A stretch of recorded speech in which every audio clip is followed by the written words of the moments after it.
Taste the Daily. Cuddalore மாவட்டம் சிதம்பரம் அண்ணாமலை பல்கலைக்கழக சங்கங்களின் கூட்டமைப்பு சார்பில் நடைபெறும் காத்திருப்பு போராட்டம் 23வது நாளாக நடைபெற்றது.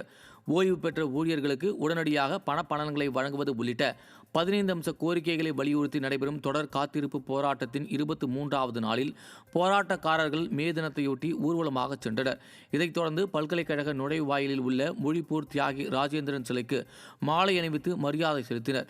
அப்போது ஸ்டாலின் மாடல் அரசு முத்தரப்பு பேச்சுவார்த்தை நடத்தி போராட்டத்தில் ஈடுபட்டவர்களை அழைத்து பேசி பிரச்சனைகளுக்கு தீர்வு காண வேண்டும் என்று ஓய்வூதியர்கள் சங்க நிர்வாகி தெரிவித்தார்.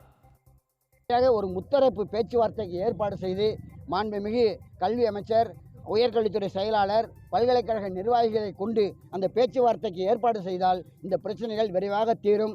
அதை நோக்கி நாங்கள் தொடர்ந்து போராட்ட காலத்தில் இருக்கிறோம். இன்று 1000க்கும் மேற்பட்ட ஆசிரியர்களும் ஊழியர்களும் இங்கே ஒன்று திரண்டு போராடுகிறோம். வெகு விரைவிலே 12,000 பேர்களும் இங்கே ஒன்று திரள இருக்கிறோம். அந்த ஒரு சூழ்நிலையை தமிழக அரசு ஏற்படுத்திவிட வேண்டாம்.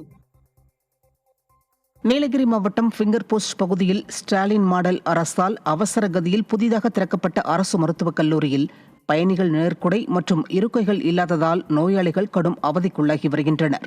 மேலும் மருத்துவமனைக்குள் நோயாளிகள் செல்ல பேட்டரி வாகனங்களும் இல்லாத நிலை உள்ளது. நாள்தோறும் ஆயிரக்கணக்கான வாகனங்கள் செல்லும் ஃபிங்கர் போஸ்ட் சாலையில் மருத்துவமனைக்கு செல்லும் நோயாளிகள் மற்றும் பொதுமக்கள் சாலையை கடந்து செல்லும் போது விபத்திற்குள்ளாகும் அபாயம் உள்ளது.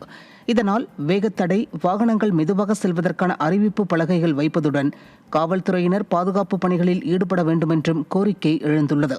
ஸ்டாலின் அரசு அவசர கதியில் அடிப்படை வசதிகளின்றி திறந்து வைத்ததால் தற்போது நோயாளிகள் கடும் சிரமத்திற்கு ஆளாகியுள்ளனர்.